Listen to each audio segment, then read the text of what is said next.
basé sur l'historique des dernières années, là, qu'est-ce qui nous dit qu'il va en avoir d'autres? Moi, c'est ce que je te dis, c'est qu'ils n'ont pas le choix, à mon ami. On dit ça depuis 4 ans. T'as pas le choix. T'as pas le choix, faut que t'investisses. T'as pas le choix, faut que t'investisses. Ce qui semble être, je sais pas, je parle encore de l'extérieur, des petites chicanes d'ego, ou des frustrations ou des frictions entre deux joueurs offensifs ultra importants, là. Figure it out, parce que vous êtes dans la même famille pour les 2-3 prochaines années. On se tourne vers cet été où la décision, c'est pas est-ce qu'Ivan reste ou pas, c'est qui on amène en plus pour aider Ivan puis Prince Owusu. Et le stade olympique a carrément explosé. Le stade a explosé.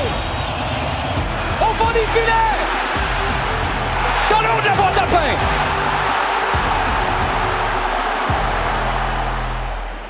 Mesdames, Messieurs, bonjour, bienvenue à une autre édition de Plein Axe, édition du 27 avril. Le printemps est enfin arrivé.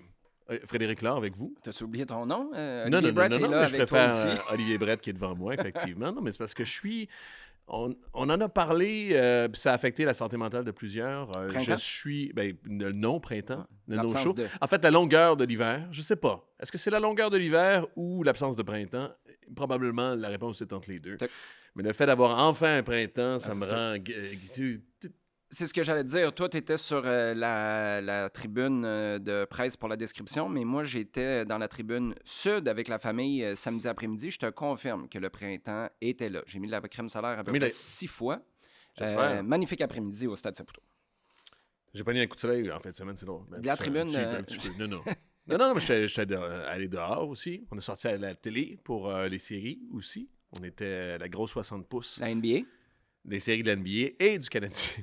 De l'NBA, mais oui. Je regarde les séries de l'NBA, mais écoute, on va parler de plusieurs choses ce soir, cet après-midi, ce matin. Bref, la journée où on est enregistré. Ça dépend de comment tu nous consommes aussi. Ailleurs en MLS, on va parler des gros noms qui s'en viennent, ou du moins qui s'en viendraient. Qu'est-ce que tu en penses? On va parler, puis ça, pour ceux que ça intéresse, on va le faire plus pour la fin. Il y a des gens qui nous écoutent qui ne le connaissent pas. On a perdu ce week-end. C'est une grosse perte, Mathias Van Alst. On a des choses à partager à son sujet. On va en parler aussi. Je pense que ça fait partie aussi de nous, notre processus de deuil à nous. À la fin de l'émission, on va parler de Mathias aussi. Alors, soyez des nôtres. Commençons peut-être par Montréal qui a gagné contre NYCFC 1-0. Et c'est ça peut-être la question parapluie de cette émission, Olivier. Est-ce qu'on a vu, parce que c'est une toute petite victoire de 1-0? C'est une toute petite victoire, mais c'est la première fois depuis octobre 2024 que tu en colles 2 de suite. Oui, de même, c'est ça. C'est-tu le service minimum de l'ère Lafroy qu'on a vu? Service minimum, c'est un peu péjoratif. Standard minimum? Ben là, en fait, plancher. Je te dirais que c'est ta performance référence, mais plancher. Souvent, on parle de... C'était Wilfred Nancy à l'époque, là, on regardait un match et on disait « OK, ça, c'est la référence. C'est ce que tu veux reproduire à chaque match. » Parce qu'avec le ballon, tu as été top. En contraste avec le match précédent, qui était très tourné vers l'attaque, tu avais de la réussite, tu en marques 4, tu es comme pris par un vent d'euphorie parce que c'est le premier match de l'ère post-Marco Donadel. Tu sentais là, qu'il y avait ça qui portait l'équipe.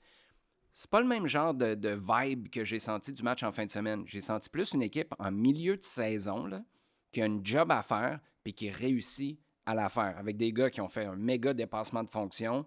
Longstaff a été bon. Tu as un attaquant de pointe qui, pour moi, depuis le début de saison encore, même s'il marque, écoute, il est sur un pace pour en marquer combien? 25 cette année, Owusu? C'est 6-9 maintenant? Fait que tu dois être, c'est ça, dans ces eaux-là pour en marquer. Je ne sais pas s'il va garder le rythme, mais malgré ces statistiques-là, puis qui, historiquement, pour un attaquant du CF Montréal, sont hallucinantes, je trouve qu'il y a une grosse marge encore dans le reste de son jeu, outre la finition, en cours de jeu, comme en fin de semaine ou sur penalty depuis le début de la campagne. Il y en a 3 débuts sur penalty, si je ne me trompe pas. Il a fait sa job. Tu sais, puis premier blanchissage de Thomas Gillier en MLS. Non, deuxième. En MLS? Oui, tu as raison. Les Red Bulls. C'est vrai. Là-bas. Mais premier à domicile. Premier à domicile. Exactement.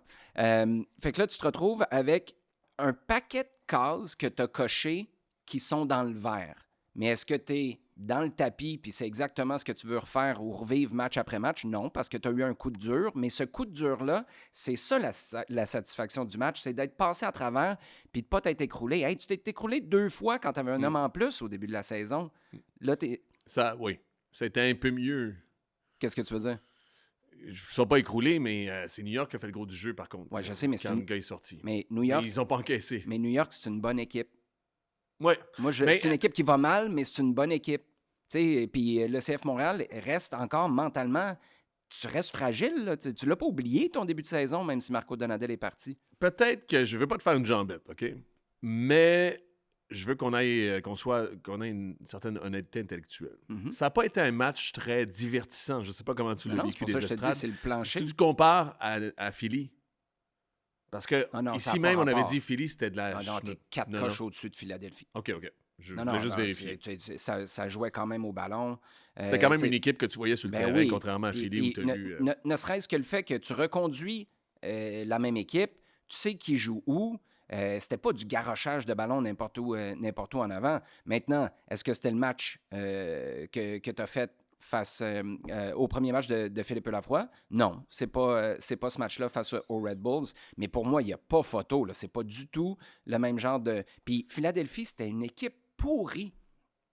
NYCFC, c'est pas une équipe pourrie en ce moment. C'est une équipe qui a des résultats catastrophiques à leur niveau, en fonction du talent qu'ils ont. En même temps, NYCFC, moi, je les aime depuis le début, mais j'aurais voulu les pincer dans ce match-là. Qu'est-ce que tu veux dire? Mais ils sont au ralenti ou je sais, mais ça reste c'est ça que je te dis. T'aurais voulu les piquer à un moment donné, disant « Oui, là, let's go! » Il y a des moments là, où ils arrivent à construire dans l'axe, là, en triangle. Tac, tu joues devant, tu joues derrière. Là, à un moment donné, t'es comme... Je suis supposé d'aller où, là? Il y a un fond de jeu, même s'ils n'ont pas des résultats au NYCFC, que tu n'as pas vu depuis le début de la saison pour le CF Montréal. Puis là, tu commences à le voir un peu. Pourquoi? Parce que tu reconduis les mêmes gars. Ce qu'on demandait à Marco Donadel pendant 7 matchs. Ce qui va être intéressant, c'est qu'il y a 5 matchs qui s'en viennent en 2 semaines. 2 semaines et quelques jours à peu près. Puis là, Lafroy, il a laissé des indications. Tourner, exactement. Puis il a dit à ses joueurs, mais il a dit aussi au public, puis il a dit aux journalistes, ça s'en vient et tout le monde va avoir la chance de contribuer présentement. Puis tout le monde va être aussi, dans une certaine mesure, un peu en audition. Parce que c'est vrai que moi, je pense qu'une équipe de MLS a besoin de beaucoup de profondeur, mais à un certain moment, avec la pause de la Coupe du Monde, puis bref, il y a un 11 qui va se détacher. Oui, puis juste pour enchérir là-dessus, Wiki Carmona, qui était la révélation du début de saison, n'est pas là. Mais c'est ça que j'allais dire. On a comme oublié. Qui était le gars sur qui tu as misé toutes tes billes sur la droite parce que tu as vendu Dante Sealy pour 2 millions dans l'entre-saison. Et pas là. Ça, c'est des gars qui, techniquement, doivent avoir... Mais moi, j'en avais 3. Je dis, a-t-on oublié? C'est ça dans mes notes. A-t-on oublié? Carmona, Sinchuk, puis Dagour, Thoralson, qui était Mais Dagour, Thoralson, moi, j'ai la même position que la semaine dernière parce que Bougaï n'est pas mauvais. C'est pourquoi? Mais là, quand les matchs s'accélèrent, c'est là où Thoralson, pour moi, devient un gars que tu rentres. Puis là... Mais demain matin, Thoralson est un meilleur arrière-droit que Bougaï. Demain matin. Oui, probablement, mais... Pas probablement, sûr, non? Pas à terme, là, peut-être dans 2-3 ans si Bougaï joue, ou peut-être dans 1 an. Il y a des capacités, là. Thoralson est meilleur demain matin. Je vais répondre oui parce que c'est Philippe Lafroy qui est là. Mais quand c'était Marco Donadel, je t'aurais répondu, je ne sais pas. Okay. Parce que le système faisait tellement déjouer. Mais ça, c'est 2 gars qui vont se battre. Puis éventuellement, tu vas peut-être avoir à parier sur Bougaï parce que tu penses que c'est lui qui a le plus de potentiel. Puis tu vas revendre Thoralson ou tu gardes les 2 parce que tu es une équipe qui devient compétitive puis tu veux te battre pour un top 5, un top 4. Puis là, tu as besoin de 2 armes comme ça. Là, parce que sur la gauche, tu ne l'as pas avec Luca Petrassi. Non, c'est ça. Mais qu'est-ce que tu changerais demain matin pour le prochain match? Si on fait abstraction de ce que j'ai dit, les matchs qui s'en viennent, il y a du monde qui va avoir du temps, fait qu'il va y avoir des combinaisons qui vont se faire probablement. Sinchuk à droite, c'est le premier qui est... T'essaies Sinchuk à droite? Non, Streit, basé sur ce qu'il offre depuis le début de la saison, c'est plus un gars... Mais j'ai des doutes par rapport à Sinchuk, par rapport à droite. J'ai hâte de voir. Mais je dis pas le contraire, ouais. Sauf qu'il faut que tu le vois là, dans la hiérarchie. Non. Noah Streit, tu l'as ramassé pour je sais pas quoi en Europe, dernière minute pendant le... On parle d'1 million. Ça semble... Bon, c'est peut-être ça. On n'est pas à 1 million près. Ben non, mais en même temps, l'autre t'a payé 3,5. 3,5. Pour Sinchuk. Puis non, faut que tu essaies Sinchuk. C'est juste... De toute façon, dans la hiérarchie, là, Parce qu'on refait ce fameux depth chart. Il y a Escobar. À droite, en fait, dans ce système-là, puis il va changer aussi ce système-là. Je voudrais peut-être je ne sais pas si on va avoir le temps d'en parler, mais il va y avoir des variations. Là. Il y a des affaires qui vont se passer. Tranquillement, on va sophistiquer l'affaire. On va peut-être même passer à 2-9 aussi. On va peut-être passer... Il va y avoir des variations sur ça. C'est pas coulé dans le béton. Mais en même temps, dans la fameuse charte de profondeur dont tu parles depuis le début, à droite, je ne mets pas Carmona. Fait qu'il reste Sintchuk, Streit, puis Escobar. Oui. Escobar a à prendre du galon, à prouver, puis il faut que tu mettes Sintchuk aussi. Fait que c'est ça. C'est juste ça, en fait. C'est pas... Puis Herbers, en fait... Carmona il redescendra au milieu de terrain, là. Carmona, c'est un 8, visiblement. Puis Marco Donadel n'arrêtait pas de dire il y a des qualités physiques pour redescendre. C'est un animal. Il l'appelle l'animal dans l'équipe. Mais en fait, OK, on va le faire tout de suite. D'abord, on revient à la construction de cet effectif-là. Fait que Carmona en 8... Il y a Herbers, moi, parce que c'était là où je voulais t'amener. Si demain matin, j'avais à continuer avec ce même 11-là, puis continuer, puis qui peut essayer de rentrer, qui je peux tester à la place d'un gars qui a été correct pour garder ce sentiment-là de justice en disant « Ouais, t'as fait un bon match, mais t'es pas indispensable. On va essayer un autre qui a fait une bonne rentrée. » Herbers, à la place de Lautori, ça aurait été mon choix pour demain matin. Tu veux dire s'il y a un changement à faire? C'est ça. Moi, je pense qu'à partir de la fin de semaine prochaine, tu commences à voir ça. Parce que, c'est ça. Mais t'envoies au compte-gouttes. Exactement. Mais en fait, je veux faire abstraction du fait qu'il y a 5 matchs qui s'en viennent. Si on continue dans cette logique-là, à la fois, on ne change pas une formule gagnante, ou du moins, on stabilise. Là. Fait qu'on ne changera pas à chaque week-end 8 personnes sur le 11. On n'essayera pas les affaires. Il n'y a pas d'expérimentation. C'est les gars qui travaillent. Il faut que tu perdes ta place, puis il faut que tu le gagnes à l'entraînement. Herbers face à Lautori, ça serait peut-être... Il y a le germe là, de le prendre. Fait que ce que ça fait sur l'effectif maintenant, c'est ce qu'on a dit depuis le tout début, puis on va revenir... finalement, je dis tout le temps que j'aime pas ça faire ça, mais c'est notre rubrique, on vous l'avait dit un peu. La construction de l'effectif? Oui, parce que c'est pas un mauvais... En somme, c'est pas un si mauvais effectif. Non, mais tu as un ou deux milieux de trop, puis tu as un défenseur latéral gauche. Le nombre de 8, t'en as trop. Parce que tu as Amaya, Herbers, Carmona... Lautori, Longstaff. Amaya, là, c'est... Il n'a pas joué depuis novembre. On me dit qu'il est... Je comprends, mais j'ai de la misère à comprendre ce projet-là. Fait qu'il ne jouera pas avant juillet, dans le fond? Il va jouer. On va le voir prochainement. Mais Fred, on est le 27 avril. Ouais. Il n'est pas sur la feuille de match. Les matchs finissent le 23 mai. Il va jouer 2-3 matchs, puis après ça, ça devient weird, là. Ouais. Moi, c'est le fait qu'il ne soit pas sur la feuille de match, en fait, qui est pas du tout dans les plans. Puis c'est correct, je ne suis pas en train de dire que c'est une mauvaise décision de Donadel parce qu'il était encore là ou de Philippe Lafroy. Mais comme ajout, tu es à ce point-là à court. Puis il est en prêt aussi. Ben, c'est ça que je te dis. Il n'y a pas de rush, je pense, de le faire jouer. Oui, mais en même temps, un gars en prêt, il y a pas de rush tu vas pour le chercher la parce qu'il y a une plus-value maintenant. C'est pas une plus-value dans un an et demi. Tu sais, quand Sintchuk est arrivé, là, c'est un contrat de 3 ans. Si je ne me trompe pas, je t'ai dit, il y a 1 an et demi. 1 an et demi pour lui faire prendre. Puis dans 1 an et demi, on va commencer à juger. Mais là, Frankie Amaya, puis peut-être que c'est une décision parce que tu sais que c'est un backload cette année avec la Coupe du Monde. Tu as beaucoup de matchs post-Coupe du Monde. Si c'est ça la réflexion, OK. Mais ça reste un peu surprenant, sachant que tu en avais déjà un char et une barge des milieux de terrain. Trop de 8. Pas de remplaçant pour Piet. En passant, Losenko, là, c'est le seul remplaçant naturel pour Piet. Parce que c'était un 6. Ouais. J'étais persuadé que c'était un 8, puis on l'a vu à l'entraînement un peu. Mais il n'est pas dans le même moule, puis vous le comprendrez, pas dans le même moule que Piet. C'est normal, par contre. Un régista, en quelque sorte. Mais il était sa feuille de match, Losenko, ça, c'est intéressant. Oui, puis c'en est un. Ça va être intéressant de voir ce que Lafroy en pense. Mais Samuel Piet, c'est logique, basé sur le début de saison. C'est logique qu'il n'y ait pas de remplaçant pour lui. Donadel ne voulait rien savoir de le faire jouer. Ça se tient, là. Oui. Mais là, à partir de maintenant, on n'a pas de remplaçant pour Piet, pas de remplaçant pour Petrasso aussi. Non, c'est ça, je t'ai dit Goboglo, tantôt. Qui est techniquement le second à gauche, était malade cette semaine, n'était pas là. Puis il y a peut-être trop de défenseurs centraux aussi. Y en a-tu trop? Ben, oui, il y en a beaucoup. Si tu penses que Craig peut prendre des minutes... Ça, c'est toi qui penses ça constamment. Moi, je pense que Craig est... T'es-tu son agent, Brandon Craig? Love him.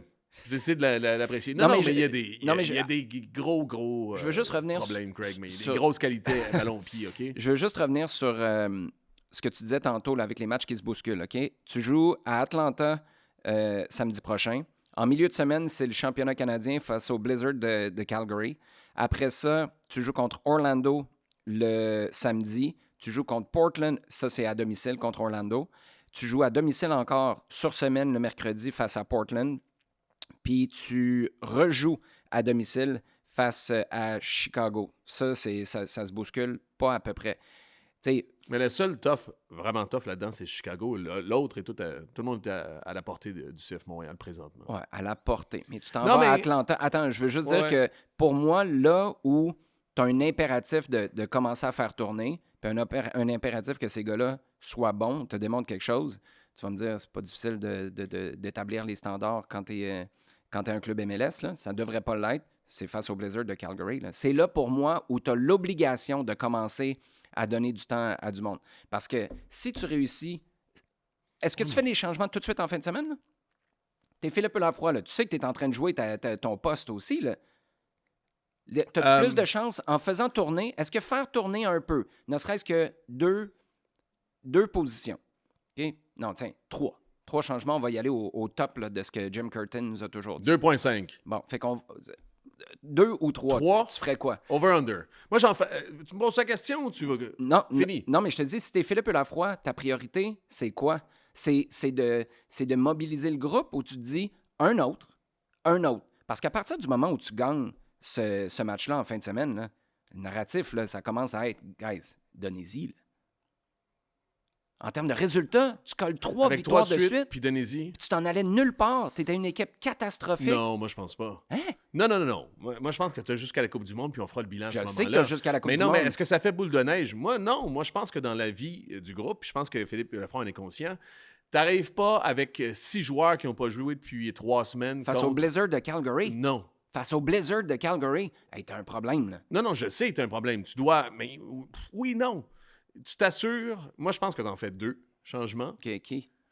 Herbers puis Thoralson. Moi, je veux les voir, puis je pense qu'à terme, ils doivent être là. Puis, de toute façon, je pense que c'est fair. C'est qui les autres? Jaime, tu veux le voir encore? Ça va. Puis aussi, on va ressortir la semaine prochaine. On le fera pas cette semaine, mais la semaine prochaine, on ressort notre classement alternatif. Puis Atlanta est dans ce classement-là. Ouais. C'est un adversaire direct. C'est un match de 6 points. Puis là, c'est pour ça que je te dis, tu en fin de saison, il n'y aura pas de course aux séries si on ne gagne pas ou s'il n'y a pas des points qui est accroché. C'est pour ça que moi, je ne tombe pas en mode expérimental parce que là, tu te dis, j'ai réussi à aller chercher des résultats, puis là, il faut que je continue à fédérer le groupe. Fédérer le groupe, oui, mais fais-en 2. Moi, si tu me vends ça, je suis correct. Hey, tu sors, en fait, l'autori. Mon point, là aussi, c'est parce que tu sors l'autori, puis là, depuis le début du podcast, je veux le sortir.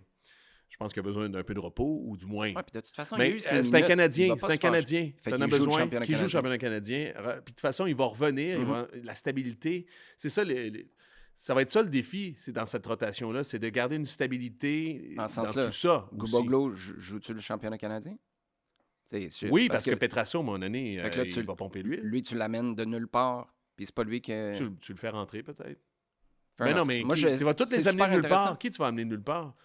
Tu vas tous les amener nulle part. D'ailleurs, ils vont jouer en fin de semaine un match, cette semaine, un match, une opposition. Ils vont faire un faux match cette semaine. Pour, non, face à un adversaire. Ah oui? Oui. Okay. Je ne sais pas si on peut le dévoiler. Ça va sortir. Justement, pour mobiliser les gars. Parce qu'en même temps, il y a 2 choses dans cette mobilisation-là. C'est les résultats, mais aussi d'avoir de la compétition à l'interne. Parce que cette équipe-là, puis on l'a dit, puis je vais revenir sur Longstaff, parce qu'il joue vraiment bien, Longstaff. Puis les gens qui nous disaient au début de l'année, « Ah, Montréal a le pire milieu de la Ligue, non. Hey, arrêtez. C'est une équipe, c'est pas le meilleur milieu, là, mais... C'est un milieu qui est capable de t'amener dans 7, 8 ou 9e place des séries éliminatoires, puis on le voit. Puis on voit pourquoi Longstaff était bon, puis ce recrutement-là était vraiment bon aussi. Puis tu vois que 2 matchs, ça peut changer la trame narrative, ça peut changer la perception. Mon point, c'est que c'est ça. Malgré tout, malgré le fait que je te dise que c'est un effectif qui est très bon, qui est bon, demeure un fait qu'une de ses forces, s'il y a force, c'est la compétition interne. Puis si tu réussis à la faire fonctionner, c'est ça. Je pense que ça peut un peu pousser le groupe vers le haut. Puis Ou, je reviens, le nombre de 8, le remplaçant de Sam, le remplaçant de Petrasso, le remplaçant, en fait, des défenseurs centraux, à ce moment-là, quand tu auras de la compétition interne, quand les joueurs vont réagir, ça va mettre de la clarté dans ton prochain mercato, puis dans ton wheeling and dealing que tu vas faire plus tard. On est d'accord. Moi, parce que si c'était pas du fait que tu as un coach par intérim qui vient aller chercher des résultats, je te dirais, tu sais quoi? Si c'est un gars là, qui est là depuis le début de l'année, je te dirais, fais-en des changements contre Atlanta. Mets la table, parce que là, tu as besoin de rentrer. Mais j'essaie juste de me demander, si toi, tu es le coach, à quel point tu penses à toi, entre guillemets, là, je pense que tu es capable de faire les deux, puis tu te dis, moi, si j'en colle 3 de suite, là, ça commence à être difficile tantôt de choisir quelqu'un d'autre. Moi, c'est surtout ça. Là. Sachant que ce que tu veux, c'est du style. Tu en as eu un peu, pas tant que ça, mais un peu en fin de semaine. Tu en as eu beaucoup la semaine d'avant. Tu veux de la progression. Matty Longstaff passe il n'est pas capable de jouer en MLS à joueur du match extraordinaire, boss au milieu de terrain. Tu sais, tu as un paquet de gars comme ça qui progressent. Si c'était 3 piliers d'analyse pour vrai, c'est pas long que tu es dans le vert. Check mon truc. Herbers prend la place de Luthuri. Comme ça, Luthuri joue en tant que Canadien. Au championnat canadien. En milieu de semaine. Carmona rentre en cours de match pour Herbers notamment, ou Longstaff. Part avec Luthuri en championnat canadien en tant que 8. Puis repart le week-end d'après s'il joue bien, puis s'il est bien physiquement aussi dans le week-end. Fait que t'as une rotation qui est, comme diraient les Anglais, seamless, qui est vraiment simple aussi. Je sais pas quoi faire de Sinchuk, qu'est-ce qu'il est capable de commencer? Puis est-ce que tu le fais? L'autre affaire, c'est que c'est sur du synthétique, à quel point c'est un bon synthétique, mais ça demeure un synthétique, à quel point tu le fais jouer. Est-ce que Escobar part devant Streit? Ben, moi, je pense que... Ou Sinchuk contre Atlanta? Ben, Sinchuk, c'est parce que c'est une décision médicale. C'est de savoir ce qu'il est capable de donner. Moi, Escobar, est-ce que Streit, hors de tout doute, méritait d'être intouchable? Non. Bon, fait que j'ai pas de problème. Moi, si tu mets Escobar, ça tombe dans la catégorie. Sure, on va voir. Hey, il y en a je pense que ça serait à la limite, puis ça parce que là, t'as pas de bonbons à donner à personne, mais à la limite, Streit n'a pas été à ce point-là. Non, mais c'est la compétition. Exactement. C'est juste ça. Escobar, puis c'est pas un désaveu. C'est pas un désaveu, c'est une opportunité qui est donnée, surtout sachant que tu es là depuis 2 matchs. Non, mais Escobar, mais à la limite, parce que c'est pas. Toi, tu le prends du point de vue de Streit, moi, je le prends du point de vue d'Escobar. En même temps, je veux le tester, je veux vraiment savoir aussi ce qu'il y a dans le ventre. Puis peut-être, justement, part. Parce qu'on l'a vu, par contre. Ben, ça a été dur pour Streit aussi, mais il était assez anonyme aussi dans sa pression, dans sa présence sur le terrain, Escobar, face à New York. Encore là, embraye, puis embraye, puis montre-nous. Je vous rappelle qu'il y a toujours 2 façons de suivre les contenus de KO Sport, soit en s'abonnant au ko-sport.tv. Vous avez droit à différentes primeurs, des offres spéciales, des rencontres avec les animateurs de la station. Sinon, vous pouvez toujours nous suivre sur YouTube. Alors, abonnez-vous à notre chaîne. À bientôt. Il y en a un. Puis là, je te pose la question, là, c'est pas... Est-ce que Vera est pas lourd dans le sens de... Il a pris du poids, là, mais y a-t-il des moments où c'est... Le mot qui me vient en tête, c'est sluggish, un peu. Depuis sa blessure, tu le sens-tu, ça, ou c'est juste moi? Il y a des moments où j'ai l'impression que ça décolle pas. Moi, ma ligne pour Vera, c'est que c'est le meilleur cette année défenseur central. Mais moi, il y a des moments où je le regardais en fin de semaine. J'étais au stade, puis je regardais souvent des moments où c'est peut-être qu'à la télé, il n'est pas à l'écran. Je sais pas. Puis peut-être que c'est juste moi, puis je m'habitue encore à le voir en direct. Là. C'est un gars qui est arrivé cette année. Je sais pas. Je me posais cette question-là, à savoir, y a-tu un pépin physique? Y a-tu quelque chose qui le ralentit un peu? Il est peut-être pas frais comme une rose, c'est sûr. On aura peut-être T'en as d'autres derrière. Ouais, mais quand t'en as un défenseur central que tu as payé 1,2, là. Non. Faut que t'aies une bonne excuse. Moi, je trouve que... Ouais. J'insiste. Moi, je pense que c'est le meilleur défenseur central du CF Montréal depuis le début de l'année.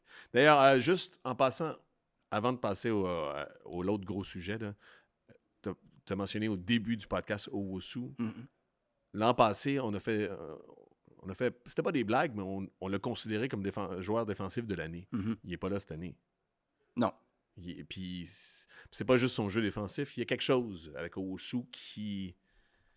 Là, ça va bien parce qu'il y a 3 pénaltys. Il y a 6 buts, 3 pénaltys. ça perd un peu tes stats. Justement, ça nous amène, on parle de stats ou pas, à Ivan Raimé. Parce qu'Ivan Raimé, encore là, quand on va être honnête intellectuellement, on a dit, son deal, c'est un deal intelligent, ça permet le doute, ça permet de l'évaluer. Ouais. Là, puis on en a parlé, combien de temps tu as pour l'évaluer? Est-ce que tu en as assez? Non, mais là, tu n'es pas supposé avoir encore besoin... As-tu des les doutes? 3 prochains matchs ne sont pas supposés de faire basculer ta décision. Mais la question, as-tu des doutes? Il y en a... Citer Y en a-tu un autre qui s'en vient? DP? C'est-à-dire pour prendre sa place ou avoir un deuxième DP? Avoir un deuxième joueur désigné. Dans la Ligue, après la Coupe du Monde, il y a plusieurs équipes qui vont embrayer. Il y a des équipes, une équipe dans l'Est qui a 12 millions, on m'a dit. 12 millions pour un recrutement au total. Atlanta, tu avais 22 millions sur le banc en fin de semaine avec Emmanuel Latelat. Ouais. Non. Mais en même temps, on peut dire que on est d'accord. On est dans le sport professionnel, plus tu payes en général, plus tu as de la qualité. En général. En fait, là, du moins ton pourcentage. Ma réflexion, c'est que ton 12 millions, là, c'est 2 Jaime. Ou un gros Jaime. Parce que au niveau du salaire... À Montréal, moi, en tout cas, on ne reviendra pas sur cette histoire-là, là, un Griezmann ou 3 gris. Là. Jaime, moi, je l'aime beaucoup, mais est-ce qu'il t'a montré qu'il est le gars comme Piatti qui est capable de tout prendre sur ses épaules? Il n'y a pas le salaire de Piatti, par contre. On sait pas son salaire quand ça embraye. C'est ça, on ne sait pas son salaire. Parce que là, c'était 2 millions, 1 900 000 à peu près. Parce que si ce que tu as signé, là, c'est que tu le payes 4 millions. Non, mais j'ai juste fait l'effort d'aller voir dans le Player Salary. Est-ce que c'est l'an dernier, d'accord? C'est l'association des joueurs qui ont dévoilé l'an dernier. Donc, il y a une question, lui arrive en prêt. Je ne sais pas si c'est son salaire ultimement qu'il va avoir cette année puis qui va être dévoilé dans la... sûrement pas, parce que c'est une nouvelle entente. En tout cas, peut-être. En même temps, c'est quand même 2 millions. Mais à 2 millions... C'est un joueur de 3 millions. Parce qu'à 2 millions, en fait, je veux juste te dire, ceux qui sont un peu dans son range, là, puis je me demandais, ça se compare à quoi? Christian Espinoza, qui est rendu à Nashville, qui était à San Jose l'an dernier, qui est un peu en bas de 2 millions. Jesus Ferreira, qui a déjà scoré en maudit, mais qui c'est plus tough à Seattle. Ingvartsen, à San Diego. Un peu en haut de lui, tu as Abou Ali à Columbus, qui était extraordinaire, là, qui est fini pour la saison, mais qui était super bon. T'as Marcel Hartel à Saint-Louis. Ozuni, que moi, je trouve... je le vois pas assez souvent, mais je le trouve très moyen. Mais ces clubs-là, t'en as pas juste un. un. Michael Oua, à Philadelphie. Oui, mais t'en as pas juste un dans toutes ces équipes-là. C'est ça, mon point. T'en as un autre à côté qui en gagne 2, 3. Bon, mais en même temps, par rapport à ton point... Moi, il n'y a pas assez d'argent, il n'y a pas trop d'argent investi. C'est ça ta question? Si c'est 2 je millions... pense pas que tu investis trop en Jaime, si que ça te permet pas d'aller chercher un autre. Oui, mais ça, c'est toi qui parles.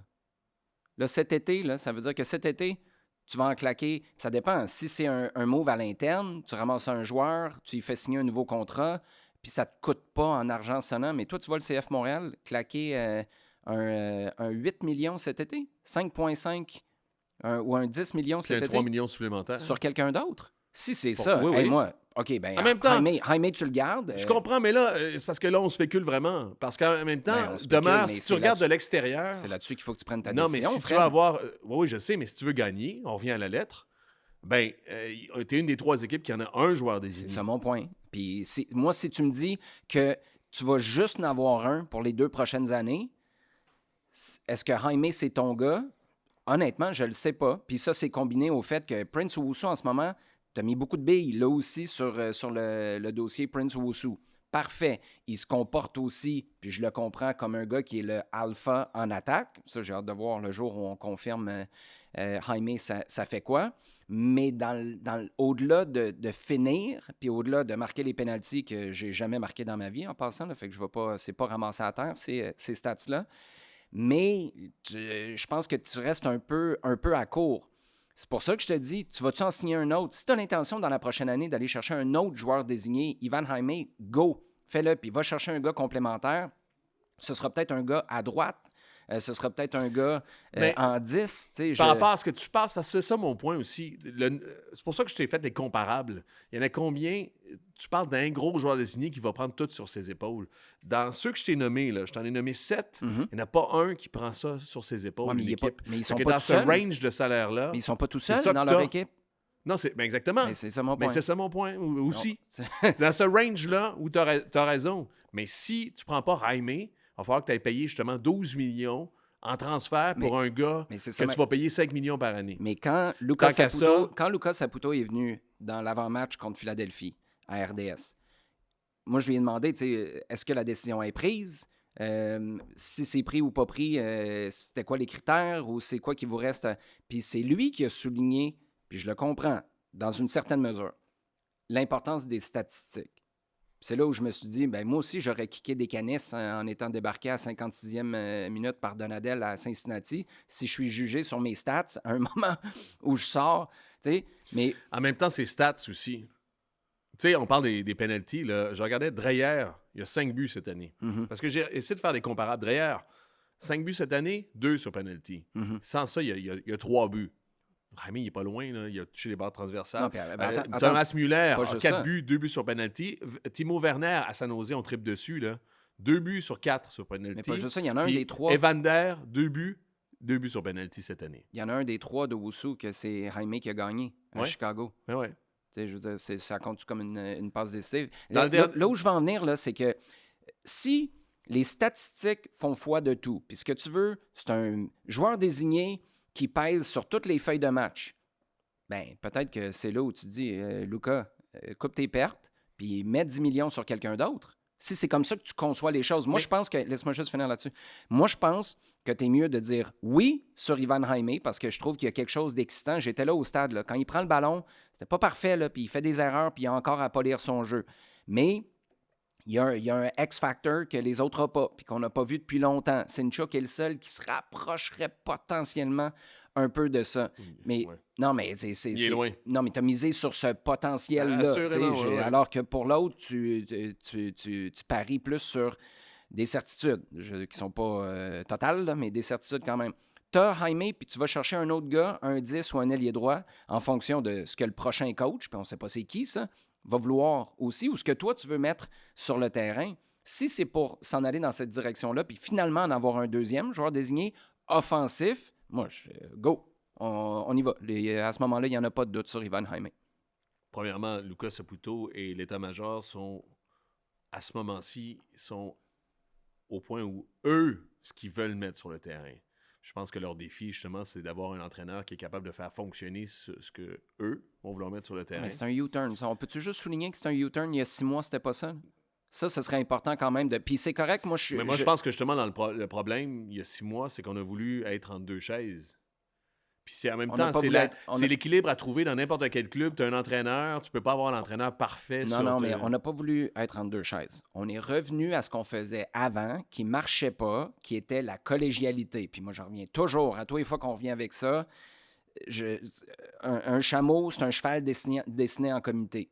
Tu as trop de monde autour de la table, puis moi, je pense que dans les circonstances, surtout a posteriori, que Marco Donadel ait été dans autant de discussions, parce que c'est ce qu'on semblait mettre de l'avant, là, sur le recrutement, puis la vision, puis ça, il y a quelque chose qui allait pas, là, parce que c'était tellement à l'ouest, au final, que ça n'a pas dû faire avancer les choses à vitesse grand V, là, en termes de philosophie, puis de profil de joueur, puis de clarté de direction sportive. Si tu as changé ton fusil d'épaule, je trouve ça bien, mais c'est quand même important d'apprendre cette leçon-là pour ne pas la refaire dans le futur. Sur 2 trucs. Sur son salaire puis la poids dans la masse salariale, je répète que tu parles on a investi beaucoup dans Wusu. Il y a 2 joueurs TAM dans cette équipe-là, alors que la majorité des équipes, en moyenne, c'est 4,9. C'est 5, donc. On est entre ça de 3, puis on est entre ça de 1 pour les joueurs désignés. À un moment donné, mais Wusu, il gagne combien? Indépendamment du... on sait pas. Wusu? Oui. Non, mais il est...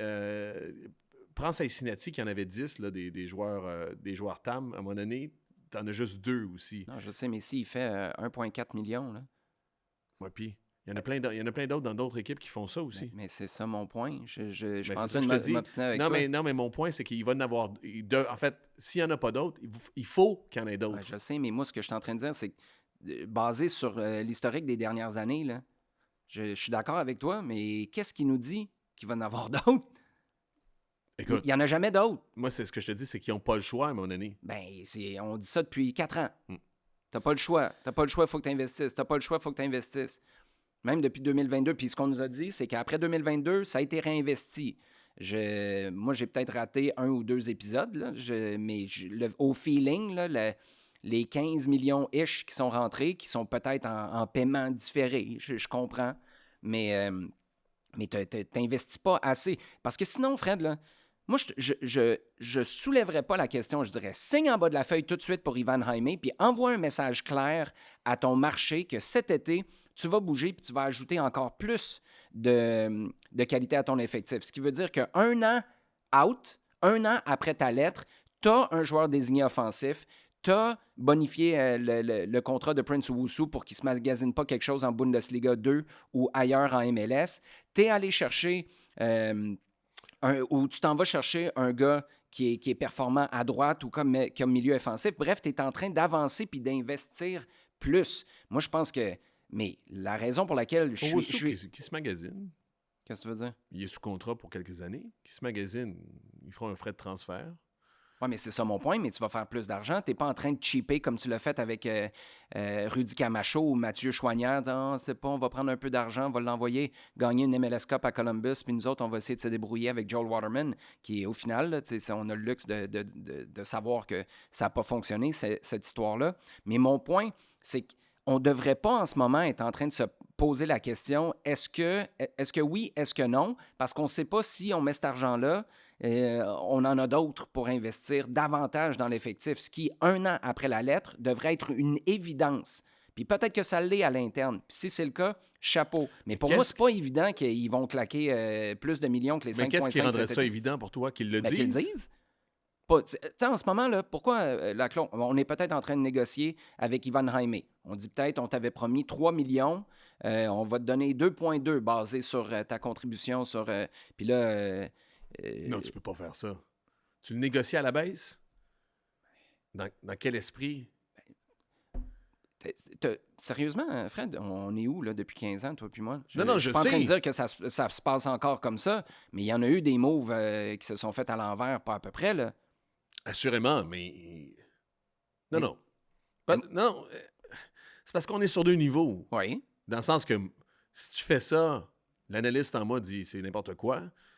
Puis j'ai pas d'autres arguments en disant hey, c'est déjà arrivé au CF Montréal ou ça a été géré de cette façon-là. Nacho Piatti, il voulait pas y donner son contrat. Puis à un moment donné, il se ramasse. Puis ironiquement, c'est le poster de sa journée où on l'a mis sur le mur de la renommée. Il est là avec les oreilles comme ça, envoyer un message à Adam Braz. Allez-vous me le donner, mon contrat, finalement? Adam Braz? Hein?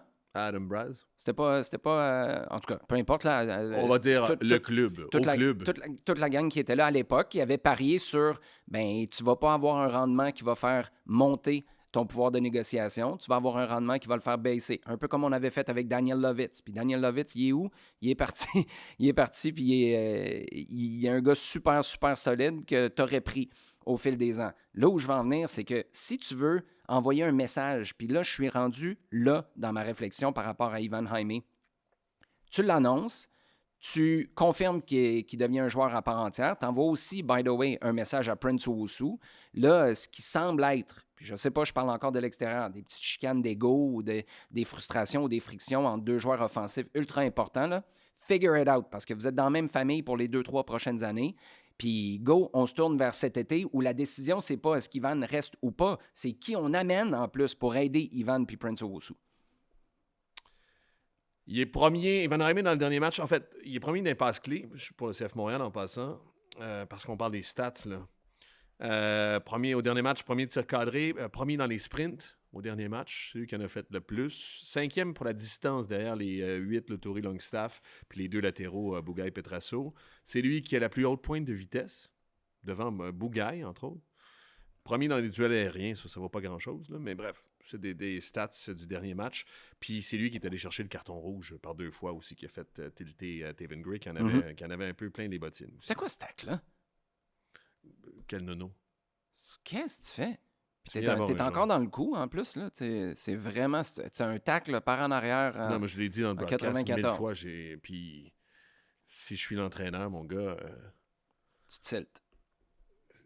Il reçoit un crampon sur le bord de la tête, c'est sûr. OK. Passons peut-être, on a le temps ailleurs en MLS. Moi, je voulais te parler parce qu'il y a un article, c'est surtout tiré d'un article des Athletics, parlait parce qu'il y a la Coupe du Monde qui s'en vient, puis on n'a pas de dire que 2027 aussi s'en vient. La MLS va embrayer. Partir d'embrayer aussi, c'est investissement dans les stades, dans les infrastructures, dans l'effectif, mais aussi amener des gros joueurs. Puis des gros noms, particulièrement. On en est où pour des gros noms? Je veux juste savoir ton impression. Premièrement, on parle de Mo Salah, qui est encore disponible, supposément. La seule place, puis je pense que tout le monde s'entend là-dessus, la seule place éminente en MLS, ça sera à San Diego.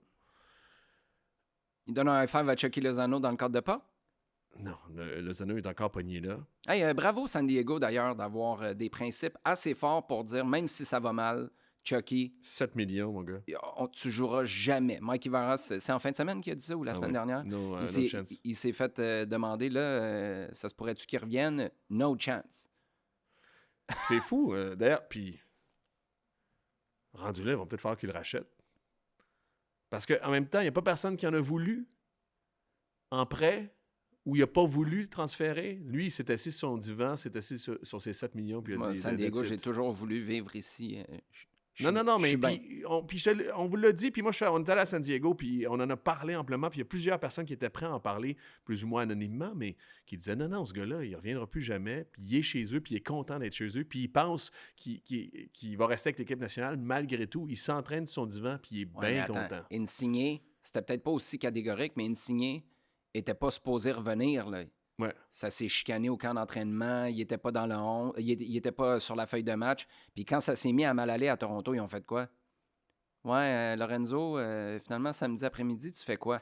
Ah ouais. Ils l'ont ramené. Puis il n'a pas porté le brassard de capitaine. Fait que tu penses qu'il y a une occasion qu'il le ramène? Non, ce que je te dis, c'est chapeau de dire non, c'est pas négociable. Là, c'est comme quand tu demandes à ton enfant d'aller se coucher. Là, c'est pas une invitation à négocier. Là. Genre, ça arrive pas. Mo Salah, donc, indépendamment de Lozano, c'est parce que ça engage deux affaires. Parce que c'est un gros salaire, parce que l'Arabie Saoudite est sur son cas, entre autres, fait que c'est beaucoup de cash. Je pense qu'on comprend, c'est qu'en argent sonnant, ils n'ont pas les moyens, qu'il faudrait, pour l'avoir, il faudrait un deal à la Lionel Messi, c'est-à-dire des parts dans l'équipe de San Diego. Le propriétaire est égyptien, il y a une connexion là peut-être. Puis l'autre affaire, c'est que c'est à la même place que Dreyer qui joue, qui est peut-être le deuxième meilleur joueur de la Ligue l'an passé, derrière un certain Lionel Messi. Fait que, t'es-tu game d'y donner le... C'est plus... Dreyer, c'est une discussion qu'on peut avoir autrement, là, mais... Ça me vient-tu à Montréal? T'es-tu game d'y donner une partie de l'équipe si t'es San Diego puis la MLS? Où ça commence à créer un précédent, là. Tout le monde va vouloir une partie de l'équipe, tu vas te ramasser avec un tapon qui a une partie de ton équipe. Je pense pas que le brand de Mo Salah est assez gros pour que tu puisses faire ça. En même temps...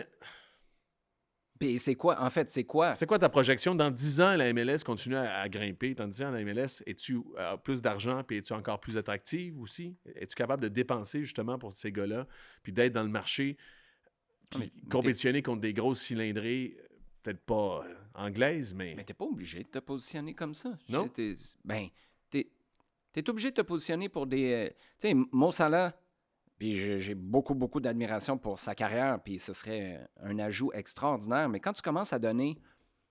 Pour moi, quand tu commences à donner des parts, puis là, ça dépend quel genre d'équité tu donnes dans un club aussi. Mais quand tu donnes une franchise à rabais à David Beckham, c'est pour la force de son brand. C'est pas pour juste ce qui va t'amener sur le terrain. On s'entend que Messi, c'est parce que ça va t'amener du monde qui vont regarder Apple TV. Ça va t'amener plein de gens dans les stades à travers la Ligue. Puis une crédibilité aussi à un moment où tu te battais justement face à l'Arabie Saoudite. Est-ce que cette discussion-là est d'actualité? Parce que ça l'était pas à peu près, là. Arabie Saoudite, MLS. C'était au même moment là, où l'argent revolait de tout bord, de tout côté en Arabie Saoudite. Puis tu as été capable, à travers Adidas, la Ligue, Apple TV, etc., de faire un deal qui t'a fait gagner, entre guillemets, cette bataille-là. As-tu besoin de la gagner pour Mo Salah? Pour Mo Salah? Je le vois pas. Puis est-ce que le brand de Mo Salah va être à ce point-là bénéfique pour la Ligue et San Diego? Tu sais, il y a quelque chose... San Diego, parce que c'est pas Miami. Miami, là, il y a quelque chose... Puis tu le sais, là, depuis l'époque de Nesta, je pense que Ferrari aussi, les joueurs adorent aller quand ils ont des vacances. Là, ils ont des maisons à Miami, ils ont des condos. Ils s'en vont là. Il y a quelque chose qui est ultra attrayant pour les superstars. San Diego, corrige-moi, là, mais c'est pas la même chose. Là. C'est pas un même brand. C'est Miami Vice versus Anchorman. C'était classique. Neymar à Cincinnati... Parce que ça, tu as une autre affaire. Je viens de parler de Dreyer, entre autres, qui mitige encore plus ce qu'on vient de dire par Mo Salah. Neymar à Cincinnati à 34 ans. Moi, ça... Au-delà, moi, je serais prêt... si j'avais le choix entre amener Neymar à Cincinnati ou donner des parts à Mo Salah, je donnerais des parts à Mo Salah. Hein? Non, Neymar, c'est une catastrophe de relations publiques. Premièrement, il va se blesser tout le temps. À un moment donné, il va se plaindre de la MLS et pas son niveau. Moi, je prends pour acquis que tu lui fais une offre ultra low-ball à Neymar. Parce que Neymar a plus besoin de la MLS que la MLS a besoin de Neymar. Je n'avais pas vu ce point-là. En même temps, ça demeure un choix désigné. Ouais, mais tu gagnes-tu... Moi, je casse pas la banque pour Denke, Neymar. Evander, Robinson, c'est leurs 3 joueurs désignés. Miles Robinson. Ouais. T'en libères un pour amener Neymar? Je sais pas. Tu gagnes pas la Coupe MLS est-ce que tu es capable de transformer un de ces gars-là en joueur TAM puis ils comprennent qu'ils prolongent leur contrat de 2 ans? Je pense pas, non. Je pense que c'est ça la question aussi. Je sais pas. Mais Neymar, toi, Neymar, toujours... en MLS, c'est une bonne idée? Non. Ça me semble que c'est une catastrophe de... Non, ça va mal aller. Je suis d'accord avec toi. Il va avoir juste des affaires de... Il roule, il se blesse, il réussit pas. Puis là, il va y avoir les gens qui vont dire... Un peu comme Nesta ici, personne ne va vouloir avouer qu'il est plus capable d'avancer. Puis il y a des gens qui vont dire « Hey, un peu de respect pour Nesta. » Mais oui, mais Nesta, il est sur une jambe sur le terrain. Oui, mais en fait, c'est peut-être parce que moi, je suis plus loin dans ma conception de ce qu'est Neymar en MLS. Moi, j'ai pas d'attente. Là. Tu vas chercher un gars... tu vas chercher un gars qui est sur une jambe, puis tu dis « Hey, d'un coup que ça marche. » Mais tu dépenses pas. Comme je te dis, tu casses pas la banque pour un gars comme ça, là. Moi, même si tu casses pas la banque, ça vaut pas la peine. Ça va être c'est trop un casse-tête. Non, puis ça va nous détourner l'attention de façon négative. C'est sûr. C'est un accident waiting to happen. C'est quelque chose...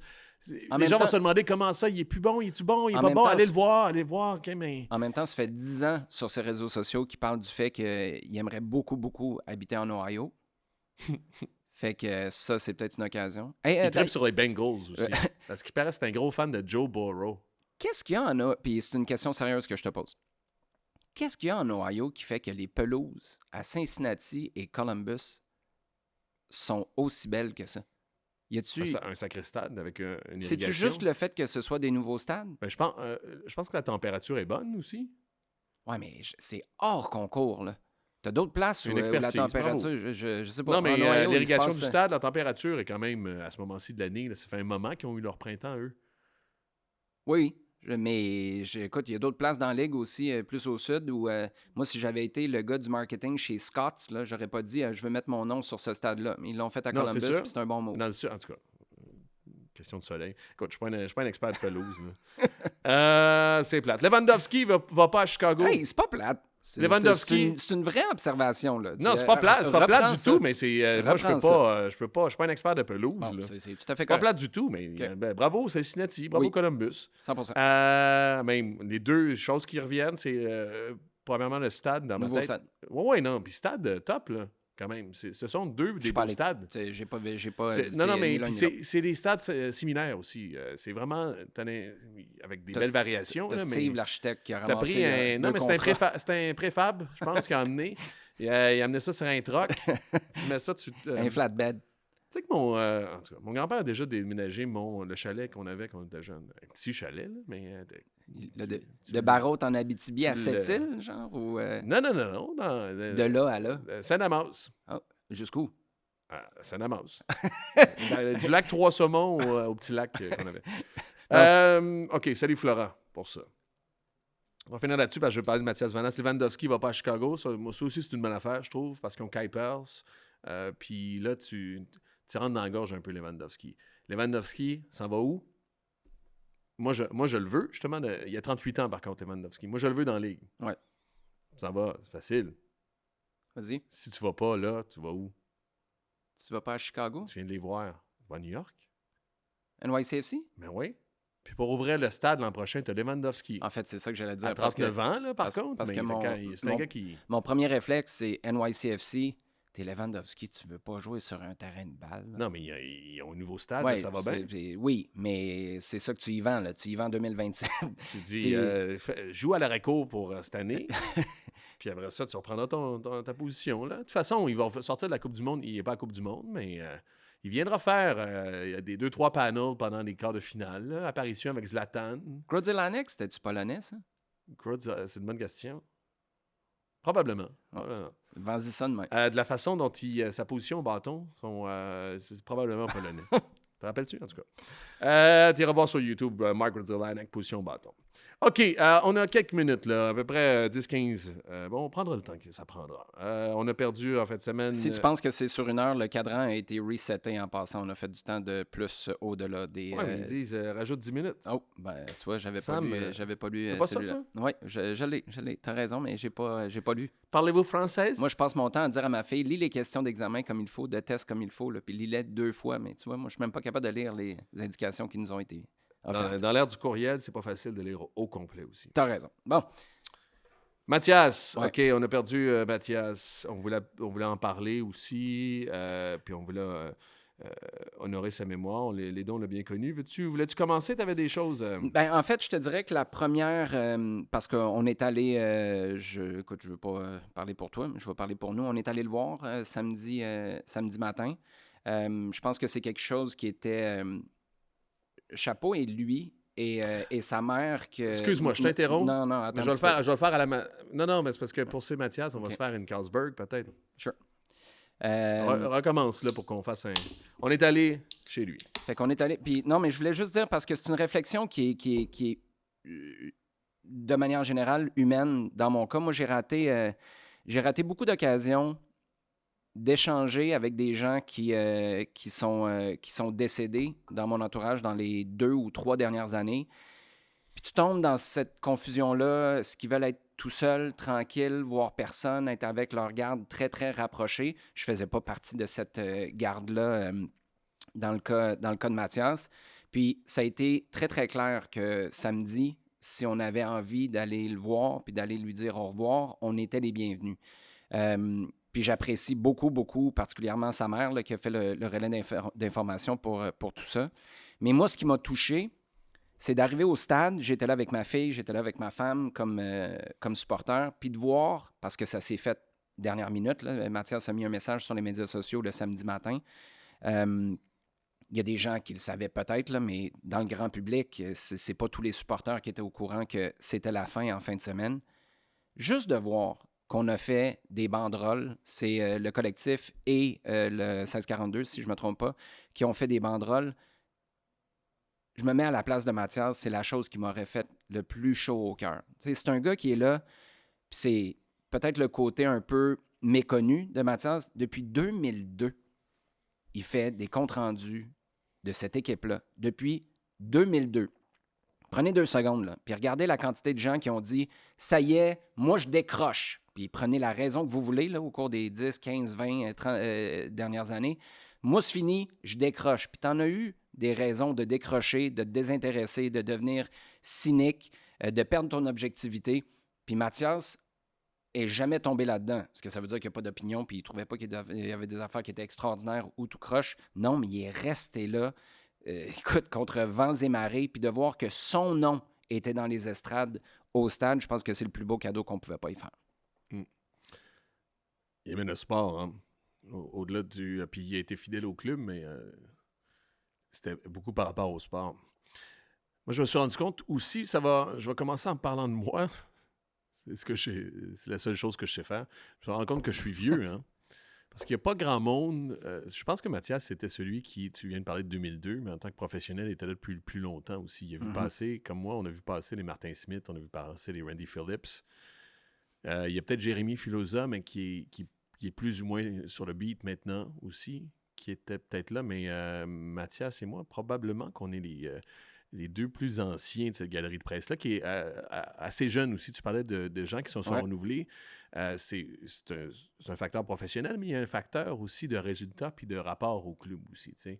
Le Canadien de Montréal a des reporters qui sont là depuis Mathusalem, ce que le CF Montréal n'a pas vraiment. Bref, je suis vieux, c'est mon premier constat.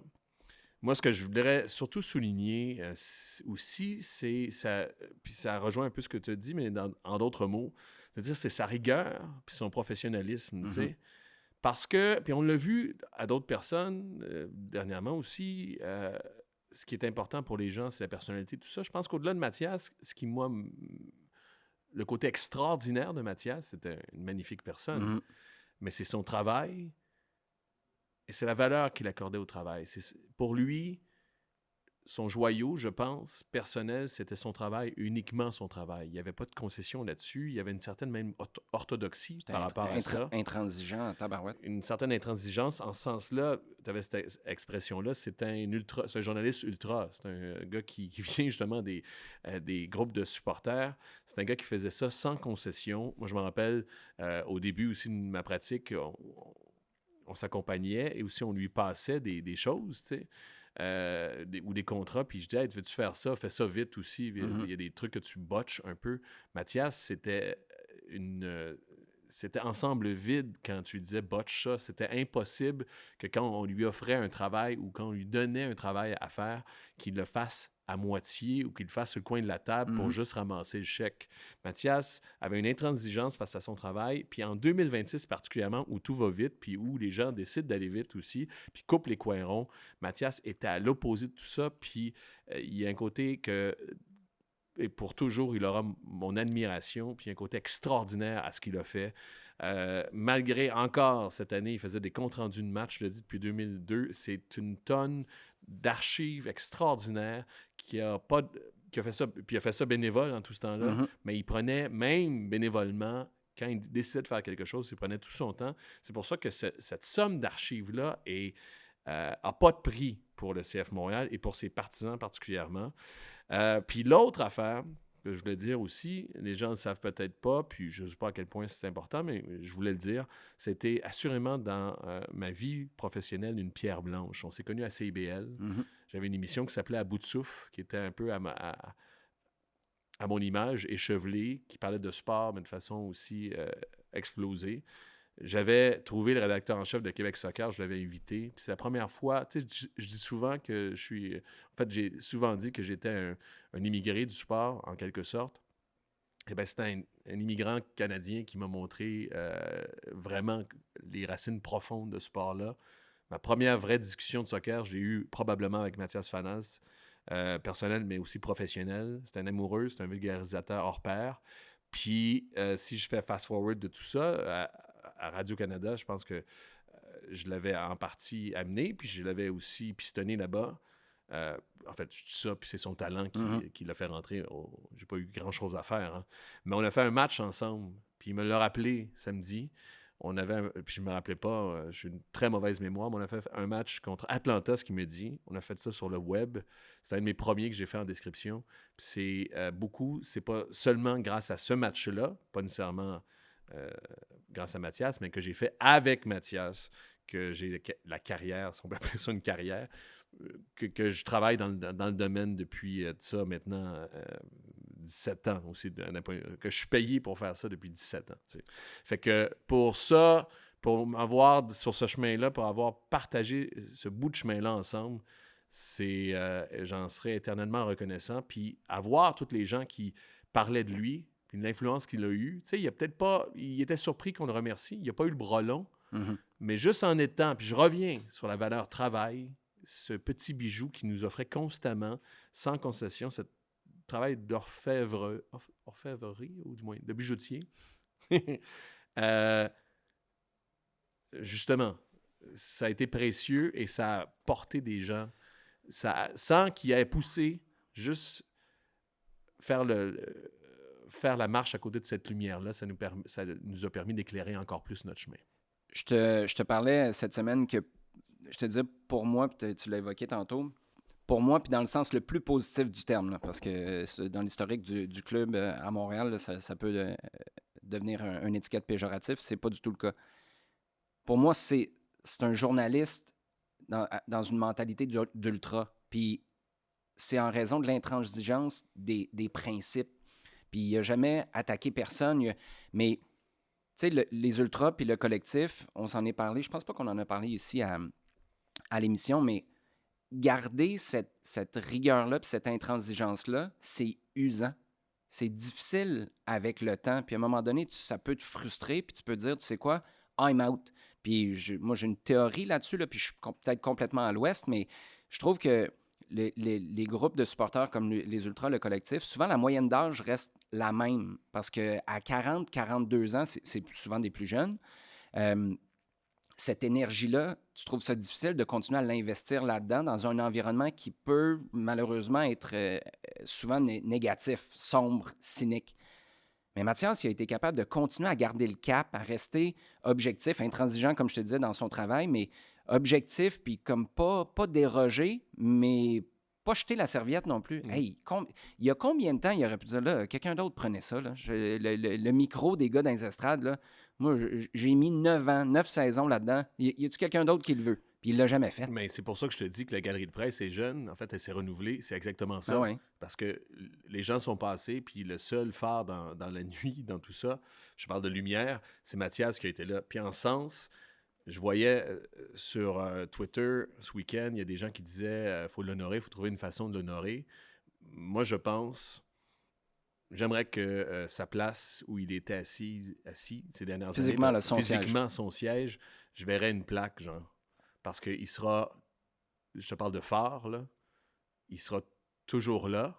Puis je pense que cette façon de faire, cette dévotion au travail bien fait, ce professionnalisme et cette rigueur-là, j'espère, dans des moments aussi médiatiques compliqués, hein, puis je ne jette pas la pierre, dans des moments médiatiques compliqués, que sa place, je ne sais pas si Willie Stargell, à l'époque, là, son coup de circuit, il y avait un banc différent au stade olympique, là.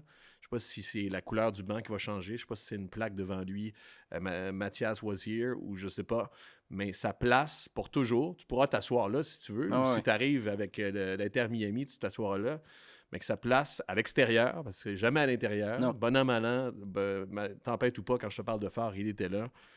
Moi, c'est ça que je suggérais. Si on avait une façon à faire. Puis il y avait une belle photo, je pense que c'est Éric Chenois qui l'a mis, un de ses amis, sur Twitter. Il a mis une belle photo de derrière lui. Il était un peu en contre-jour. C'est ça, Mathias. S'il y avait à travers toute cette tempête, toutes ces années-là du CF Montréal, du bleu, blanc, noir, Mathias était là, a archivé, a donné son talent et son travail à ça, là, tu sais. Fait que, une place pour toujours réservée à lui, moi, ça serait ma suggestion. Juste en terminant, peut-être, puis évidemment, là, toutes nos... je pense qu'on ne l'a pas dit depuis tantôt, là, mais si on lit ne serait-ce qu'un peu entre les lignes de ce qu'on vient de dire, toutes nos sympathies, nos condoléances à ses proches, ses amis, la communauté de soccer de manière générale, mais surtout sa garde rapprochée dont on parlait tout à l'heure. Puis, c'est le grassroots, hein? On parlait, tu sais, les grassroots movement, là, c'est les activistes, là, c'est ceux qui sont là, puis qu'à un moment donné, quand il y a une révolution, puis que la population arrive, mais il y a du monde qui sont là. Bien, c'est intéressant que tu donnes ça comme exemple parce que tu me fais une passe à la palette juste pour une petite minute. 3000 personnes qui se déplacent au Sepsum pour voir un match d'une équipe qui est à son 2e match de son histoire en Première Ligue canadienne, le Supra qui jouait vendredi, un soir de match des séries du Canadien à Montréal, qu'on vienne me dire que la culture soccer n'a pas une ferveur suffisante à Montréal, qu'on vienne me dire que tu peux pas, si tu connectes comme il faut avec ta communauté puis ton club, remplir le stade Saputo pour tous les matchs, et c'est 17 fois dans l'année. Moi, j'achèterai jamais que tu ne peux pas remplir ce stade-là. Maintenant, est-ce que tu as du travail à faire? Tu as à rebâtir des ponts, tu as à reconnecter sur quelque chose de différent parce que là, c'est l'échantillon que je vois là, avec les discussions que j'ai, puis ce que je vois aussi des gens qui se déplacent au stade pour voir le Supra. C'est pas nécessairement la même crowd. C'est comme une frange un peu différente de la même grande communauté, mais tu as le feeling que les gens qui se déplacent au stade Saputo, ils se déplacent comme consommateurs, comme partisans, oui, mais pour vivre quelque chose. Les gens au Supra, ils se déplacent pour participer, pour contribuer à quelque chose. C'est comme si ça leur appartient. Je pense que c'est probablement du fait qu'il y a beaucoup de gars et de filles du milieu amateur qui ont vu ces joueurs-là, plusieurs de ces joueurs-là, passer par leur équipe, leur club, puis ils se sentent investis dans le succès du Supra parce que ce serait l'équivalent de leur succès, ne serait-ce que par procuration, à eux. Tu as un détachement plus important quand tu es le CF Montréal parce que c'est des salaires qui sont différents. Tu as des gars qui viennent d'ailleurs, mais chapeau. 3000 personnes. Je suis tombé en bas de ma chaise quand j'ai su qu'il y avait 3000 personnes au Sepson. Il y en avait 5000 la semaine d'avant pour affronter Ottawa. Tu as perdu ce match-là, mais là, tu as gagné vendredi. Je te dis, là, ça ne me rentre pas dans la tête. 3000 personnes un soir de Habs quand c'est la folie qu'on vit en ce moment pour les séries du Canadien. Chapeau à tout le monde, puis chapeau pour la victoire parce qu'ils l'ont gagné ce match-là face à Halifax. Assurément. Et Mathias Vanas aura contribué à cette culture soccer-là. Tout à fait. On fait là-dessus. Santé, Mathias. Santé. Il amène la bière. Nous aussi, on aime notre Carlsberg. OK, il va y avoir l'extra dans quelques instants. Merci d'avoir été là.